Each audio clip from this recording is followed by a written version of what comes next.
हाँ जी बेटा, सो orthogonal group की हम बात कर रहे थे। ऑर्थोगोनल ट्रांसफॉर्मेशन में क्या होता है, it is group of rotations. तो हमारे पास ये O3 जो ग्रुप है वो रोटेशंस की बात करता है वहां पे। एक मिनट बेटा। सो हाँ जी बेटा, सो डीसी जोशी की बुक है, I can write it here, DC Joshi. हाँ जी, so it is DC Joshi की बुक है। पार्टिकल फिजिक्स की सिंपल सी बुक है। आप इंटरनेट पे जाएंगे, अमेजोन वगैरह पे आपको ऑनलाइन अवेलेबल होती है। सो आई विल ट्राई कि हमारे डिपार्टमेंट वगैरह में अवेलेबल हो जाए। अभी जब तक अवेलेबल नहीं होती है तब तक आप एक आधी बुक के लिए इंटरनेट से ले लीजिए, बाकी सारा लिटरेचर आप फोटो कॉपी करवा सकते हैं या अपना हिसाब से जैसे भी आप चाहते हैं देख लीजिए। ठीक है जी। सो डीसी जोशी की जो बुक है वहां से आपको लिटरेचर वगैरह मिल जाएगा। सिमेट्री ग्रुप्स आपको वहां पे नहीं मिलेंगे, वो A W जोशी की जो बुक है वहां से मिल जाएंगे। लेकिन बाकी जो मटेरियल है वो डीसी जोशी में मिलेगा आपको। SU2 वाला पार्ट जो होगा या फिर SU3 वाला पार्ट है, जहाँ उसके बाद वीक इंटरेक्शंस वगैरह है, थोड़ा थोड़ा लिटरेचर आपको वहां से स्टार्टिंग में देखने को लिए मिल जाएगा। जो आपके पास कपलिंग कॉन्सेप्ट वगैरह है, जो आपके कपलिंग कांस्टेंट होता है दैट इज अल्फा, और स्ट्रॉन्ग इंटरेक्शन के केस में 100 क्यों आता है, 1 क्यों आता है, जो आपके पास इलेक्ट्रोमैग्नेटिक इंटरेक्शन है 1/100 क्यों आता है, वो सारी की सारी जो आपकी डेफिनेशंस हैं, जहाँ आपके पास मैट वर्टिसेस है, वर्टिसेस की डेफिनेशन वगैरह है जो है वो आपको डीसी जोशी की बुक में मिल जाएगी। जैसे ही हम सेकंड यूनिट स्टार्ट करेंगे, आपके काफी सारे जो कंसेप्ट्स हैं वो एलैबोरेट होना स्टार्ट हो जाएंगे। मतलब आपको जो कंसेप्ट्स वगैरह हैं क्लियर होना स्टार्ट हो जाएंगे। जो आप फेनमैन डायग्राम बनाते हो उसको हम सॉल्व कैसे करते हैं या फिर इसको यूटिलाइज कैसे किया जाता है, वो सारे का सारा पोर्शन हम सेकंड यूनिट में कवर अप करेंगे। फर्स्ट यूनिट जो है ऑलमोस्ट न्यूमेरिकल टाइप है। इसमें आपको बेसिक इंट्रोडक्शन इंट्रोडक्शन दी जाएगी। O3 ग्रुप क्या है, SU2 क्या है, SU3 ग्रुप्स कौन कौन से होते हैं, SU6 क्या होता है, कलर सिमेट्री क्या है, हल्का हल्का इंट्रोडक्शन आपको दिया जाएगा। या डिकुप्लेट हो गया, ऑक्टेट हो गया, उसके बाद यंग्स टैब्लेट्स वगैरह सॉल्व करने आपको मोस्टली पेपर में यंग्स टैब्लेट्स वगैरह सॉल्व करने के लिए पाए जाते हैं। ठीक है, लेकिन वो आप तब तक नहीं सॉल्व कर पाएंगे जब तक आप प्रॉपरली इसको स्टडी नहीं करेंगे। ना तो ये किसी बुक में दे रखा होगा, मैं पहले बताता हूँ, किसी भी बुक में प्रॉपरली कोई भी यंग्स टैब्लेट सॉल्व करके आपको नहीं दिया होगा जो आपके एग्जाम में आएगा। सो बी विद मी, आपको सीखना पड़ेगा ये सब सब कुछ। सो O3 ग्रुप की हम बात कर रहे थे बेटा। सो O3 ग्रुप में हमारे पास क्या क्या होता है। O3 is a group, orthogonal rotational group है। ठीक है, group of orthogonal rotations in 3 dimension. इसकी स्टैंडर्ड डेफिनेशन है। आपको O3 के बारे में 1 मार्क्स का क्वेश्चन सीधा सीधा ही पूछा जा सकता है, व्हाट इज O3। दूसरी बात आ जाती है कि O3 की जो बेसिक डेफिनेशन है उसमें इंक्लूड होता है कि आपका जो, अगर रोटेशन की बात करते हैं, if you are rotating by small angle theta around particular axis, तो उस केस में हमारे पास क्या होता है, जो रेडियस होता है वो फिक्स रहता है। चाहे आप थीटा को चेंज कर दीजिए, जैसे मर्जी बढ़ाइए घटाइए, लेकिन आपका जो रेडियस है वो रेडियस हमेशा ही सेम रहेगा। मतलब यहाँ पे आर क्या होता है, आर जो होता है XI cap plus YJ cap plus ZK cap. तो आपके पास वेक्टर फॉर्म में नहीं, हम लिख रहे हैं इसको, हम इसको R² की फॉर्म में लिख रहे हैं। और you can say R vector, उसके जो मैग्नीट्यूड रहेगा that will square root of X² plus Y² plus Z²। तो उसमें जो मैग्नीट्यूड रहेगा रेडियस का, that will have to be constant, उसको चेंज नहीं होना है। एंड जो रोटेशन होगी that will be with respect to a fixed value of R। तो ये हमेशा ही फिक्स्ड रही है, चाहे आप X1 X2 X3 बोल लीजिए, चाहे X Y एंड Z बोल लीजिए, तो ये आपका हमेशा ही कांस्टेंट रहेगा। ये O3 की बेसिक डेफिनेशन है। आपको 2 मार्क्स में एटलीस्ट ये वाली आएगी ही आएगी। ठीक है, या फिर SU2 का फिजिकल सिग्निफिकेंस क्या है, SU2 के बाद आप SU3 की जैसे फॉर्मेशन कैसे हुई है, SU3 के जो इंस्टांसेस कौन कौन से हैं, उसकी एग्जांपल वगैरह स्टडी करेंगे।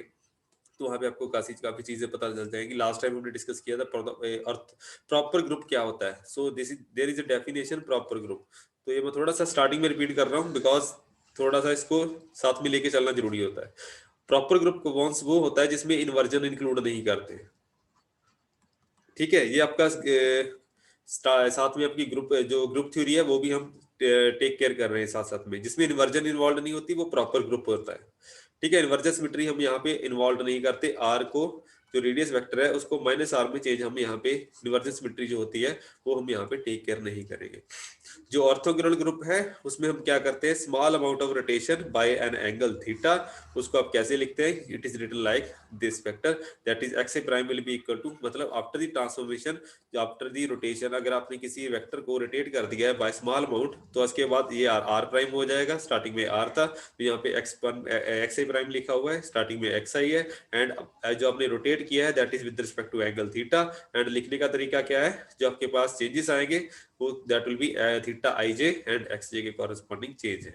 ठीक है, तो आप विद रिस्पेक्ट टू आर अपने थीटा अपने थोड़ा एंगल चेंज किया है, आपने रेडियस को रोटेट किया है, उसके कॉरेस्पॉन्डिंग आपके पास क्या आएगा, आर प्राइम आएगा। एंड ये वाला जो पार्ट है X I prime it should be equal to X, मतलब एक्स आई प्राइम जो है इनटू एक्स आई प्राइम मतलब R prime square it should be equal to R square. तो सीधी सीधी बात है, R prime square will be equal to R square के बराबर यहाँ पे होना चाहिए, sorry it should be equal to R square, इसके बराबर होना चाहिए। तो ये चीज आपने काफी सारी चीजें पढ़ी हुई जो मैं बात कर रहा था, ये वाली जो डेफिनेशन है बेटा इसमें एज सच ही यहाँ पे इंक्लूड कर रखी है। ये वाली जो डेफिनेशन है this is nothing but R prime square is equal to R square के बराबर यहाँ पे होना चाहिए। ठीक है, तो ये वाली चीज उसको कॉरस्पॉन्ड करती है। तो जैसे ही हम फ्यूचर में लैग्रांजियन वगैरह भी लिखेंगे या हैमिल्टोनियन वगैरह भी लिखेंगे, स्केलर फील्ड का लैग्रांजियन लिखना है तो उसको कैसे लिखा जाता है, फ्री पार्टिकल के लिए लैग्रांजियन कैसे लिखा जाता है, तो हम क्लासिकल मैकेनिक्स की एनालॉजी जो आपने ऑलरेडी पढ़ रखी है उसको भी यूज करेंगे एंड एज सच हम वहां पे लिखेंगे। बिकॉज क्लासिकल पार्टिकल जो है अगर फ्री पार्टिकल है तो उसके लिए पोटेंशियल एनर्जी नहीं आएगी, ओनली काइनेटिक एनर्जी होगी। तो उसके लिए फिर लैग्रांजियन कैसे लिखोगे वो आपके लिए होमवर्क भी है, और लेटर में हम लेटर ऑन स्टेजेस में थर्ड चैप्टर सेकंड चैप्टर में हम ये वाला काम भी करेंगे। तो यहाँ पे हमने क्या किया था कि जो x I prime into x I prime मतलब आर प्राइम स्क्वायर जो है आफ्टर दी रोटेशन आपका जो रेडियस वेक्टर है उसके उसमें क्या क्या चेंजेस आएंगी उसको हमने एलैबोरेट करने की बात की थी। वहां से हमें पता चला था कि जो आपकी जो थीटा जो एंगल है that is they are following the antisymmetry operations, मतलब जो आपकी O3 ग्रुप है वो एंटीसिमेट्री को कॉरेस्पॉन्ड करता है, सो इट इज ए एंटीसिमेट्री। ठीक है, तो ये एंटीसिमेट्री है, तो यहाँ पे हमारे पास एंटीसिमेट्री का कंसेप्ट आ जाता है, मतलब बिकॉज हमारे जितने भी फर्मियंस हैं दे आर एंटीसिमेट्रिक, फर्मियन एंटीसिमेट्री को कॉरेस्पॉन्ड करती है, तो इसमें O3 के कॉरेस्पॉन्डिंग O3 की नॉलेज लेके मैं क्या प्रूव करूंगा, SU2 में जाऊंगा, SU2 में प्रोटॉन एंड न्यूट्रॉन आ जाएंगे, वो सारे के सारे फर्मियंस हैं। या फिर SU3 है वहां पे मैं क्वार्क्स लेवल की बात करूंगा तो वहां पे भी ये वाले फंडे अप्लाई होंगे, बिकॉज मैंने फर्मियंस की बात करनी है, जितने भी पार्टिकल है फर्मियंस है मेरे पास, तो एंटीसिमेट्री फॉलो अप होनी चाहिए, इसलिए मैंने O3 से स्टार्ट किया है। ठीक है बेटा, तो ये वाली चीज हमने पढ़ी थी कि हमारे पास जो रोटेशन है, रोटेशन को मैं इस फॉर्मुलेशन में भी लिख सकता हूँ, ये मेरी मैट्रिक्स फॉर्मुलेशन है, matrix should be unitary. And ये वाली फॉर्मुलेशन जो है इसमें मुझे पता चला था कि इसको ऐसे लिखने का फायदा ये होगा कि मैं अपने जो रिजल्ट है मैट्रिसेस है, मैट्रिसेस को मैं एंगुलर मोमेंटम के कॉरेस्पॉन्डिंग लिख सकता हूँ। तो अगर ये वाली डेफिनेशन आप रोटेशनल मैट्रिसेस की इंक्लूड करोगे तो उसके कॉरेस्पॉन्डिंग आपके पास क्या आएगा, you will be finding that angular momentum representation is there, मतलब आप अपने रिजल्ट्स को एंगुलर मोमेंटम की फॉर्म में लिख सकते हैं। तो इसको यहाँ पे लिखने की कोशिश की गई थी, that is with respect to L of K, and जब इसको इंक्लूड करते हो तो आपकी जो मैट्रिसेस आ जाती है that is U of theta, आपकी जो रोटेशनल मैट्रिसेस है that happens to be 1 minus iota divided by 2 theta K and L K की फॉर्म जो है वो लिखी गई है। तो अभी लास्ट टाइम मैंने एग्जैक्टली फॉर्मुलेशन मैथमेटिक्स करके बताई थी, इस बार मैं आपको सिर्फ और सिर्फ ओवरव्यू दे रहा हूँ, बिकॉज इसको आगे करने के लिए मुझे इसका साथ चाहिए। उसके बाद मैंने आपको एक होमवर्क दिया था कि जो आपके पास एंगुलर मोमेंटम है, एंगुलर मोमेंटम मैट्रिसेस है उसके दे आर हर्मिशियन, तो angular momentum should be Hermitian, उसके कॉरेस्पॉन्डिंग मुझे पता चला था कि आपके पास ये वाले फैक्टर एग्जिस्ट करने चाहिए। अगर हर्मिशियन है, हर्मिशियन के कॉरेस्पॉन्डिंग आइगन वैल्यूज जो रहेगी वो रियल रहेगी, मतलब उसके कॉरेस्पॉन्डिंग रिजल्ट्स जो रहेंगे क्वांटम नंबर रहेंगे वो रियल वैल्यू देंगे। तो ये आपका हर्मिशियन का ये फंडा होता है, हर्मिशियन के कॉरेस्पॉन्डिंग आइगन वैल्यूज रियल, मतलब क्वांटम नंबर एग्जिस्ट करेंगे यहाँ पे, वो इमेजिनरी नहीं होंगे, मतलब दे will be having good quantum number, इसके कॉरेस्पॉन्डिंग गुड क्वांटम नंबर आएंगे। ठीक है, तो ये चीज जो न्यूक्लियर है पार्टिकल है वो सेम मेथड फॉलो करती है। तो जो इसका ली ग्रुप अलजेब्रा होगा, ठीक है, उसके corresponding Li into L J is equal to aorta L के होता है जस्ट लाइक LX LY, वो चीज आपने पढ़ी हुई है, अयोटा LZ, उसी को हमने यहाँ पे इलेबोरेट करना है। इसी का Lie algebra of O3, Lie group क्या होता है वो आप मुझे बताएंगे, अगर नहीं समझ लगा तो आप उसमें देख लेना, मैं ली ग्रुप वगैरह की डेफिनेशन भी यहाँ पे इंक्लूड की हुई है। उसके बाद हमने स्टार्ट करना था कि एल इज जो आपके पास total angular momentum, it is also a coupling, ठीक है। Orbital angular momentum and spin angular momentum को जब आप कपल करते हो तो टोटल एंगुलर मोमेंटम आ जाता है। इसका मतलब ये हुआ कि अगर जो आपने ऑर्बिटल एंगुलर मोमेंटम के लिए लिखा है या फिर स्पिन एंगुलर मोमेंटम के लिए लिखा है, सेम एनालॉजी वैलिड होगी टोटल एंगुलर मोमेंटम के केस में। मतलब जो भी यहाँ पे फॉलो अप होगा सेम टोटल में फॉलो होगा। तो अल्टीमेटली जो आपका मेथोडोलॉजी है या ली अलजेब्रा है वो सेम यहाँ पे फॉलो होगा, ये आपके कॉन्स्टेंट्स है, ठीक है जी। तो या फिर अगर आप हम अभी तक हमने क्या इंक्लूड किया है बेटा, हमने यहाँ पे लिखा था कि एक्स आई प्राइम जो है that happens to be X I plus theta I J and X J के कॉरेस्पॉन्डिंग। मतलब ये जो रोटेशन लिखी थी that was very very small, तो स्मॉल रोटेशन के कॉरेस्पॉन्डिंग मैंने ये वाला फैक्टर लिखा था। लेकिन जैसे ही हम फाइनाइट रोटेशन की बात करते हैं तो फाइनाइट रोटेशन में लिखने के लिए मुझे क्या करना पड़ेगा, I have to change my analogy correspondingly. तो मुझे यहाँ पे चेंजेस करने पड़ेंगे एज जो मेरा फैक्टर है उसको, जो मेरी मैट्रिसेस है, matrices has to be written in terms of exponential factor E raised power यूटा थीटा इनटू एल के कॉरेस्पॉन्डिंग मुझे यहाँ पे लिखना पड़ेगा। तो जैसे मैंने स्टार्टिंग में बताया था u is equal to 1 minus यूटा divided by 2 and something like it was there. मैं बता देता हूँ दोबारा, मेरे ख्याल से मेमोरी में it was theta into L, ठीक है। so it was like theta lm, it was theta lm into m into lm or something like that it was there, ठीक है। तो जो मेरी rotational matrix that was happen to be like this. लेकिन जैसे ही आप फाइनाइट ग्रुप की बात करते हैं तो फाइनाइट ग्रुप में इसको लिखने के लिए आपको उसको एक्सपोनेंशियल फॉर्म में लिखना ही पड़ता है। वो भी लेटेस्ट स्टेज में पता चल जाएगा क्यों लिखते हैं। अगर नहीं पता चले, फिर भी नहीं पता चलेगा तो A.W. जोशी की बुक है, वहां पे फाइनाइट ग्रुप्स आप पढ़ सकते हैं, ठीक है जी। तो आप जो रोटेशन ग्रुप है इन टर्म्स ऑफ फाइनाइट रोटेशंस, मतलब जो थीटा वैल्यू है वो फाइनाइट है, थीटा 1 थीटा 2 एंड थीटा 3। अगर मेरे पास 3 डिग्रीज ऑफ फ्रीडम है L1 L2 एंड L3, मतलब rotation by some angle theta 1 corresponding to my axis 1 axis 2 and axis 3 के कॉरेस्पॉन्डिंग मैं अपनी जो मैट्रिक्स है उसको डिजाइन कर रहा हूँ, ठीक है जी। तो अगर थीटा 1 थीटा 2 एंड थीटा 3 सब जीरो हो जाते हैं तो मेरी मैट्रिक्स क्या हो जाती है, result should be along equal to 1, मतलब यूनिटरी होना चाहिए। तो इसको डेफिनेशन को हम इस कॉरेस्पॉन्डिंग लिख सकते हैं। ये सिंपल सिंपल डेफिनेशन है, ज्यादा कुछ नहीं है। A.W. जोशी की बुक में प्रॉपर्ली ये वाला पार्ट दे रखा है फाइनाइट ग्रुप्स के बारे में। तो अगर फाइनाइट रोटेशन है तो उसके कॉरेस्पॉन्डिंग आप इसको ऐसे लिखोगे। So one can expand this and generate group elements. तो इसके कॉरेस्पॉन्डिंग आपके पास क्या आ गया, जो आपके मैट्रिसेस है 2 डायमेंशन में क्या था बेटा, it was cos theta, it was sin theta, it was minus sin theta and cos theta. So something ये वाले u ऑफ थीटा आपके पास ऐसा आता था। लेकिन जैसे ही आप हायर डायमेंशन में जाएंगे तो आपके पास स्टैंडर्ड डेफिनेशन आपको यूज करनी पड़ेगी ये वाली। तो वहां पे आपको ये वाले 2 by 2 की मैट्रिसेस नहीं चलेगी, वहां पे जैसे जैसे हायर सिमेट्री आपको लेनी पड़ेगी 2 by 2 की, समथिंग लाइक दैट। तो इसको आप ग्रुप एलिमेंट्स जनरेट करने के लिए यूज कर सकते हैं। So instead of talking about representation of group elements we talk about generator. तो यहाँ पे हम जितनी भी बात करेंगे जनरेटर की बात करेंगे। तो मैंने स्टार्टिंग में ही आपको बताया था कि यहाँ पे क्या था, it was u of theta, it was 1 minus eta divided by 2 into theta lm into l of k और समथिंग लाइक दैट। जो यहाँ पे l है दैट इज माय जनरेटर। तो रोटेशन को जनरेट कौन कर रहा है, तो मेरा एंगुलर मोमेंटम जनरेट कर रहा है। एंगुलर मोमेंटम ऑपरेटर जनरेट करता है, you can say it as operator. लेकिन जब आप ग्रुप थ्योरी में आते हैं तो ऑपरेटर की जगह हम इसको जनरेटर की फॉर्म में लेते हैं, मतलब रोटेशन को यही जनरेट कर रहा है। बिकॉज मैट्रिक्स कौन बनाएगा, एंगुलर मोमेंटम ऑपरेटर ही मैट्रिक्स को जनरेट करेगा।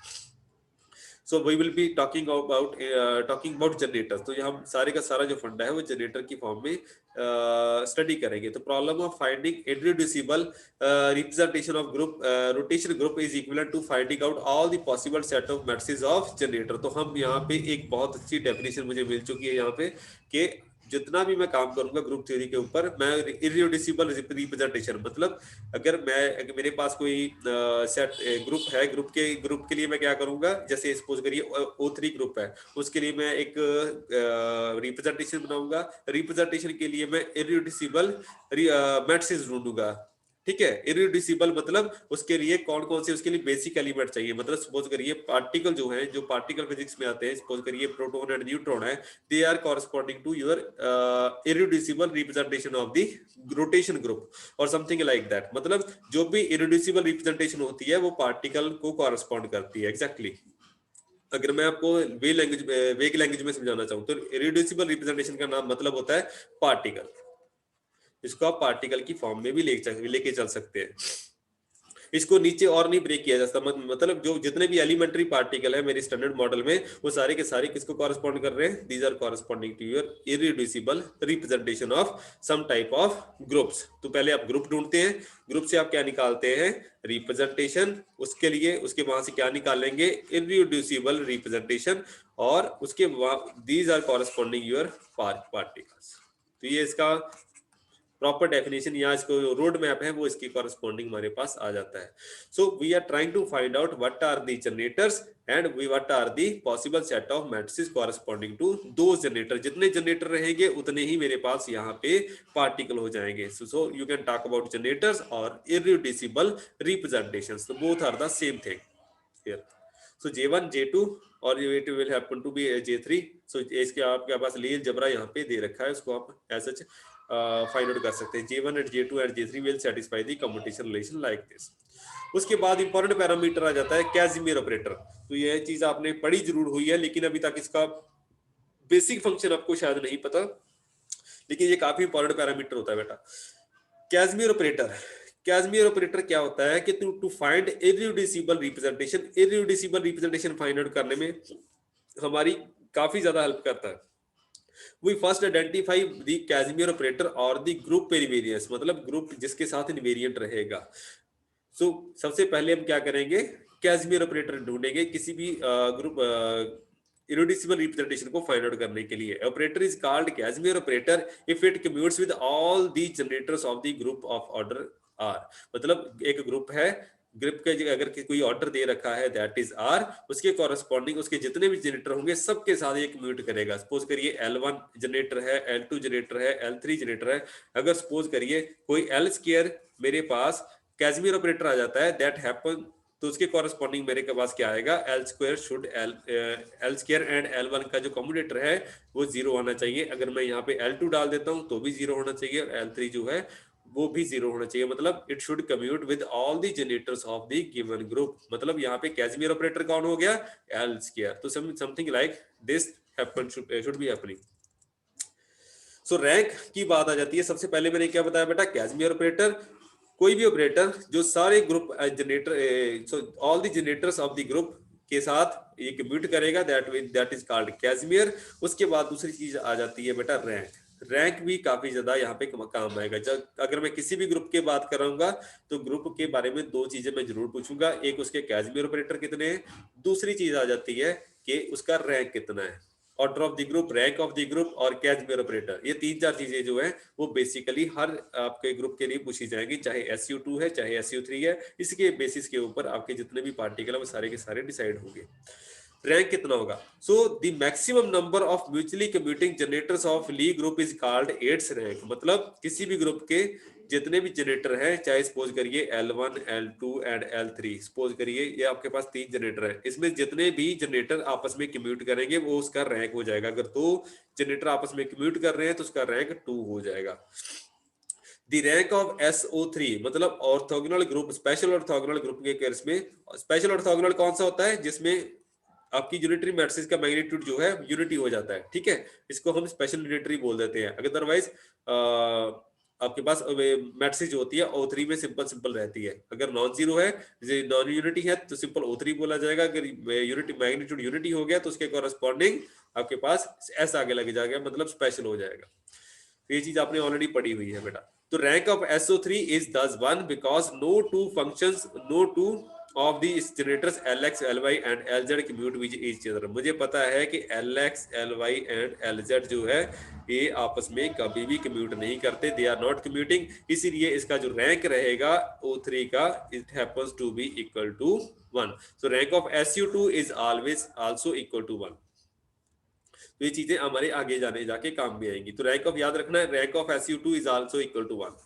तो SU2 का रैंक भी 1 के बराबर होता है। According to the theorem by Racah, Racah के अकॉर्डिंग क्या है, the number of independent Casimir operators of a Lie group is equal to its rank. तो ये काफी ज्यादा इंपॉर्टेंट है, डेफिनेशन है। तो अभी हमारी सिर्फ और सिर्फ बेटा डेफिनेशंस वगैरह ही चल रही हैं। मतलब एक बार डेफिनेशन क्लियर हो जाए उसके बाद हम अपनी मेन काम पे आ जाएंगे, जो हमारे पेपर वगैरह में न्यूमेरिकल वगैरह आएंगे या क्वेश्चन आएंगे। एक बार डेफिनेशन क्लियर होनी चाहिए, अदरवाइज आप वहां पे कंफ्यूज करोगे।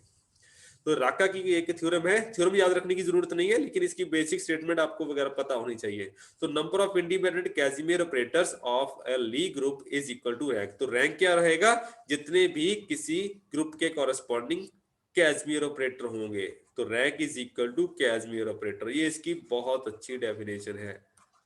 सो नंबर ऑफ कैसिमियर ऑपरेटर, तो ये आप हमेशा याद रखेंगे, जितने कैसिमियर होंगे उतना ही ग्रुप का रैंक रहेगा।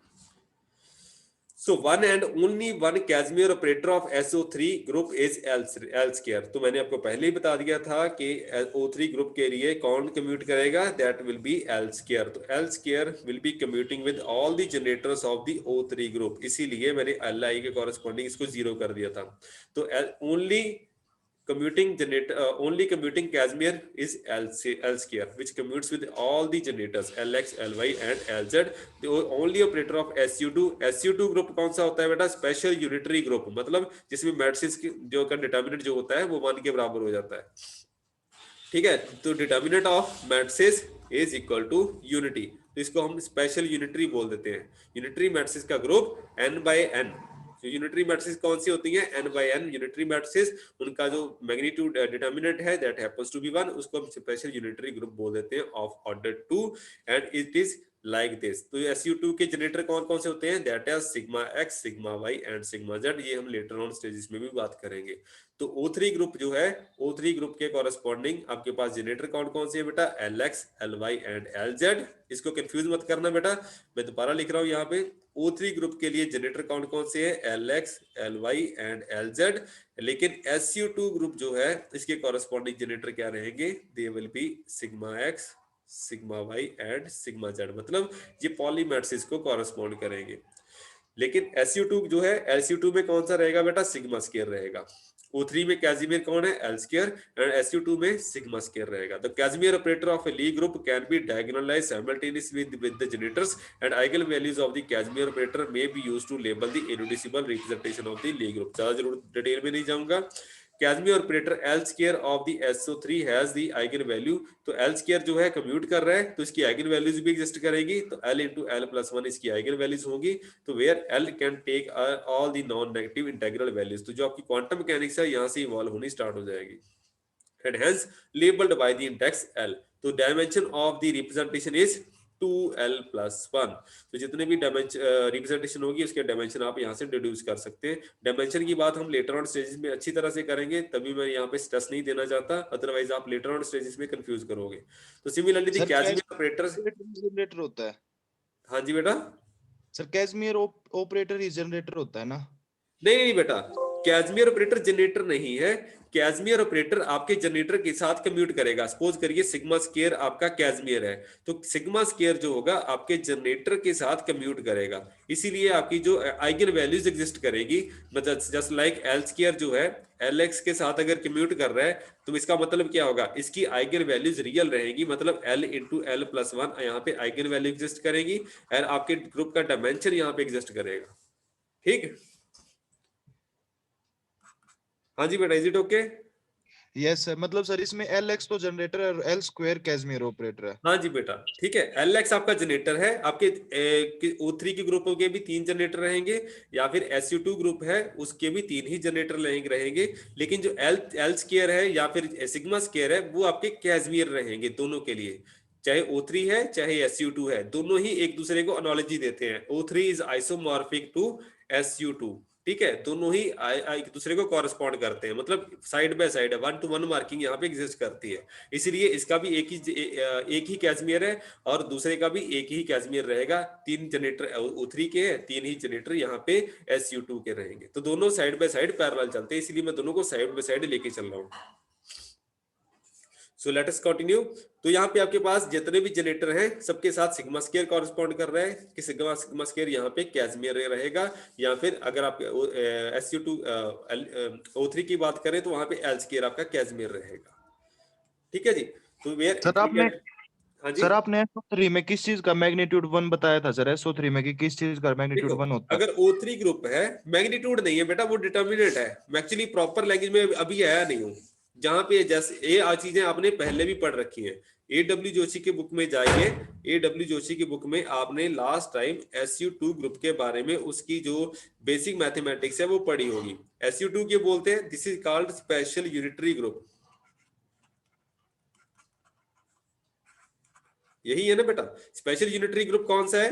मैट्रिसेस कौन सी होंगी? They will be n by n unitary matrices. Unitary matrices कौन कौन सी होती हैं? जिसमें u डाइगर u आपके पास 1 होता है। मतलब अल्टीमेटली स्पेशल कौन सा हो गया? अगर आपकी मैट्रिसेस का डिटर्मिनेंट 1 हो जाता है, that is called special unitary. ठीक है, AW जोशी में आप पढ़ लेना एक बार, अगर नहीं पता चलेगा तो मैं आपको एक बार समझा दूंगा। डिटर्मिनेंट 1 होना चाहिए, उसमें आपके पास 4 पैरामीटर होते हैं, रिड्यूस होकर 2 या 3 बचते हैं, वो वाली बात है। जैसे अल्फा, अल्फा स्टार ऐसा कुछ होता है आपका, बीटा एंड बीटा स्टार ऐसा कुछ होता है ना SU2 में, वो वाले पार्ट यहाँ पे स्टडी कर रखा है आपने।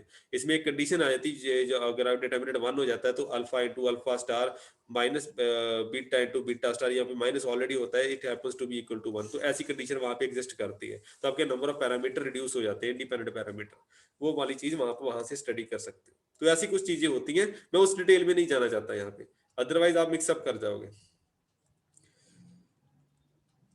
ठीक है बेटा।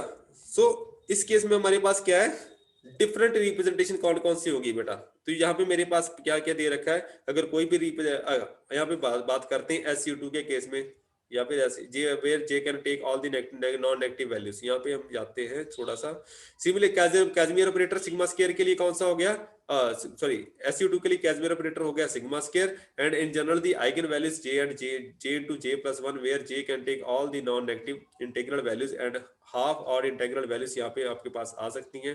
irreducible representation of SU2 can be labeled by J and the dimensions are 2J+1। तो यहाँ पे SU2 को रिप्रेजेंट कैसे लेबल कैसे करोगे, यहाँ पे उसके डायमेंशंस वगैरह लेबल ऐसे किए जाएंगे, एंड 2J+1 के साथ आप उसको उसके डायमेंशन स्टडी कर सकते हो। डिफरेंट रिप्रेजेंटेशन कौन कौन सी होगी, मतलब उसकी आपको हायर ऑर्डर की रिप्रेजेंटेशन भी हो सकती है, लोअर ऑर्डर की भी हो सकती है, लेकिन हमें हमारा जो कंसंट्रेशन होगा वो that will be to find out irreducible representations of those things. लेकिन वो भी ज्यादा डिटेल में नहीं जाते हम, ओनली हम सरफेस को स्क्रैच करके आगे निकल जाते हैं। सपोज करिए ये बेसिक सिंपल सा है, ये पेपर में आने वाला तो है नहीं बेटा, लेकिन फिर भी मैं आपको बताता हूँ। For J equal to 0, J equal to 0 eigen value होगी, उसके कॉरेस्पॉन्डिंग J टू J+1 क्या हो गया, यहाँ पे आपके पास 0 आ गई, आइगन वैल्यूज आपके पास आ जाएंगी। And for J equal to 0 dimension क्या हो गए, J2J+1 and it happens to be equal to unity. So this is called one dimensional representation. One dimension मतलब इसके जो डायमेंशन हो गए वो 1 के बराबर हो गए, and this is called a scalar representation SU2 की। एंड इसको लिखोगे कैसे, e रेज़ पाई ओटा θ1 J1 θ2 J2 θ3 J3। इसको J लिख लीजिए, इसको L लिख लीजिए, इसको सिग्मा लिख लीजिए, डिपेंडिंग ऑन योर चॉइस। इसको आप जैसा लिखना चाहते हैं, J के साथ सिग्मा के साथ, कंफ्यूजन की जरूरत नहीं है, जैसे आप लिखना चाहिए। जनरेटर को आप J से लिखिए या सिग्मा से लिखिए, वो आपकी चॉइस है। ठीक है बेटा। तो J इक्वल टू 0 के कॉरेस्पॉन्डिंग आपके पास J1 भी 0 होगा, J2 भी 0 होगा एंड J3 भी 0 होगा। अल्टीमेटली आपकी मैट्रिक्स क्या बनेगी, unity. For one dimensional irreducible representation, every group element is mapped onto unity। मतलब से आपके रिजल्ट क्या बनेंगे, यूनिटी ही बनेंगे, कंफ्यूजन नहीं करना। For J is equal to 1/2, थोड़ा सा सिस्टम बता देता हूँ बेटा, इसमें क्या रहेगा, all system having J is equal to okay zero angular momentum are not affected by rotation. मतलब क्या रहेगा, अगर आपके पास मैट्रिसेस यूनिटी हो गई, मतलब आपके पास थीटा का यहाँ पे कोई रोल नहीं रहेगा। There will be no role of theta, theta चाहे जो मर्जी करते रहो, it will not be having any dependency. All system having J is equal to 0, that is zero angular momentum state, are not affected by rotation, therefore they are called scalar system। जिस system के ऊपर rotation का फर्क नहीं पड़ेगा उसको हम scalar मानते हैं। वेक्टर में क्या होता है, वेक्टर की एक मैग्नीट्यूड होता है, उसकी एक डायरेक्शन होती है, लेकिन यहाँ पे डायरेक्शन है नहीं, तो हम क्या बोलेंगे उसको बेटा, we will be calling that thing as a scalar। So if the system is affected by rotation only to the extent of phase, तब उसको क्या बोलेंगे, सूडो स्केलर सिस्टम। जिस सिस्टम में फेज फर्क पड़ेगा तो उस केस में हमारे पास फेजर आएगा, एंड उस केस में हम उसको सूडो स्केलर बोलेंगे। ठीक है जी। हमारे किसी भी वेक्टर के कॉरस्पॉन्डिंग क्या होता है, एक मैग्नीट्यूड, एक होता है फेज। अगर मैग्नीट्यूड नहीं चेंज कर रहा है लेकिन फेज चेंज कर रहा है, उसको हम सूडो स्केलर बोलते हैं। तो आपने शायद पढ़ा होगा सूडो स्केलर वगैरह क्या होते हैं, हल्का सा आपको परकिंस की बुक में मिल जाएगा। ठीक है जी, तो ये वाली चीज आप पढ़ सकते हो। For J is equal to 1/2, अगर आपके जो क्वांटम नंबर है जे इज इक्वल टू 1/2 के कॉरेस्पॉन्डिंग आता है, तो उस केस में आपके पास एगेन वैल्यू भी एग्जिस्ट करेगी, डायमेंशनलिटी 2 के बराबर हो जाएगी, तो 2 डायमेंशनल रिप्रेजेंटेशन आएगा। These are called spinor representation. उसके 2 डायमेंशन होंगे, they are characterized by Casimir operator with 3/4। इसको 3/4 आइगन वैल्यूज के साथ कैसिमिर के साथ इंटरप्रेट किया जाता है। इसको आप कैसे लिखते हैं, generator of this representation are usually represented by Hermitian 2 dimensional Pauli matrices. तो जैसे आप यहाँ पे आपके पास क्या आ गया बेटा, आपके पास जे इज इक्वल टू 1/2 है, फर्मियंस की बात कर रहे हैं यहाँ पे, 2 डायमेंशनल रिप्रेजेंटेशन आपके पास यहाँ पे देखने के लिए मिलेगी। 3 तरह की आपके पास पॉलीमैट्रिसेस आएंगी, एंड उसके कॉरेस्पॉन्डिंग आप इसको पॉलीमैट्रिसेस की फॉर्म में लिख सकते हैं। This is that's why they are called spinal matrices. तो ये अब लेटर ऑन स्टेजेस में अच्छी तरह से बात करेंगे, जहां पे हम ज्यादा डिटेल में नहीं जाएंगे। तो ये आपके लिए एक और चीज है बेटा, इसको आपने प्रूव करना है। Prove that three vector satisfy the algebra, satisfy Lie algebra. तो स्पिन एंगुलर मोमेंटम की कॉरेस्पॉन्डिंग जो 3 मैट्रिसेस हैं, जो वेक्टर है उसके they will be satisfying the Lie algebra. Lie algebra को कॉरेस्पॉन्ड कर रहे हैं, एंड इसको आप पॉलीमैट्रिसेस की फॉर्म में लिख रहे हैं। वो क्या क्या कर रहा है, क्या क्या नहीं कर रहा है। एक्सरसाइज, दूसरी एक्सरसाइज ये है बेटा, show that this is equal to this, sigma A into sigma J. Pauli matrices का जो उसका रिलेशन है मैथमेटिक्स है, उसको फॉलो अप किया गया है। इसको आप फाइंड आउट करना है। ये पेपर में आने के पूरे पूरे चांस होते हैं। मैं जो भी आपको एक्सरसाइज दे रहा हूँ बेटा, उसको ध्यान से सॉल्व अप करके अपने साइड पे रख लो। ये सारे की सारी असाइनमेंट्स आपने मुझे बाय हैंड भी सबमिट करनी है। जब मैं आपको लास्ट में बोलूंगा कि आप ये वाली एक्सरसाइज फर्स्ट यूनिट के लास्ट पे जब खत्म होगा, तो आप मुझे बाय हैंड ये सब लिख के सबमिट करेंगे, जितनी भी एक्सरसाइज यहाँ पे दे रखी है। तो बाकी चीजें हम बेटा नेक्स्ट टाइम कंटिन्यू करेंगे, अदरवाइज आप कंफ्यूज करोगे। बाकी कुछ चीजें आपको DAW जोशी में मिल जाएंगी, कुछ चीजें आपको AW जोशी वगैरह में नहीं मिलेंगी, लेकिन मैं ज्यादा स्ट्रेस नहीं करूंगा यहाँ पे, अदरवाइज आप कंफ्यूज कर जाओगे। ठीक है बेटा, so thank you very much. अगर कोई डाउट है या क्वेश्चन है इसके रिगार्डिंग, तो आप मेरे से बात कर सकते हैं। We have 5 minutes here.